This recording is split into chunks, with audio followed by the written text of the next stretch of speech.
A lot of our patients come to us looking for what's called a functional rhinoplasty, which is a rhinoplasty really devoted to dealing with correcting breathing problems. For many patients, there's really a hybrid. They have some cosmetic issues that they want to deal with at the same time, but really breathing is a major concern for them. Yeah, when we talk about functional rhinoplasty, the things we're really dealing with is number one, septoplasty, making sure that the septum is as straight as possible. Oftentimes patients have underlying deviated nasal septums that could have always been present. Sometimes those patients don't even know that their breathing has always been a problem because they've simply only known that sort of breathing all their life. And one of the really fun things for us is we do a test during our evaluation to look at breathing. And many patients who've been living this way their entire lives, that's their only reference. They don't know any better. They don't know that they can be breathing better. And during the consultation, it's really kind of enlightening and eye-opening for them to see just how badly they're breathing. Yeah, so in primary rhinoplasty, the main focus is really straightening the nose, really correcting that septum, when necessary, doing something about the inferior turbinates to make them smaller, and then honestly trying to make sure that you don't do anything during the procedure itself to create any new restrictions for the airway. And that's a really important point for those patients who haven't had surgery before. The last thing you want to do is have surgery and then find that your breathing is actually worse than it was before surgery.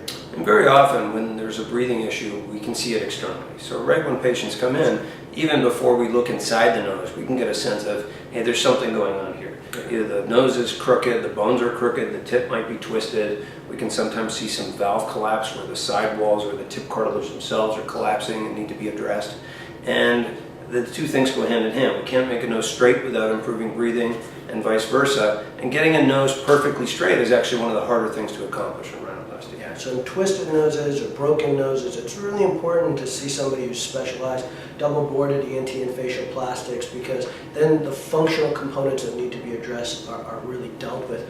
There are competing ideas with this. Some surgeons really go in and just camouflage, where they'll make the nose look straighter by taking some cartilage from the septum and grafting it and making the nose look straighter, but that really doesn't address the problem. What we really want to do is straighten the nose as much as possible and really correct the underlying functional problems and make you breathe better. Yeah, sometimes camouflage is necessary if there's a slight residual skew or a little angulation to the nose, but for us that's really the choice of last resort. We really want to do everything we can structurally to make the nose as straight as it can be. And if you look at the studies, the failure rates for septoplasty or functional rhinoplasty can be quite high. And it's often because there are 3, 4, 5 different reasons for the nose to be crooked or for there to be a breathing issue.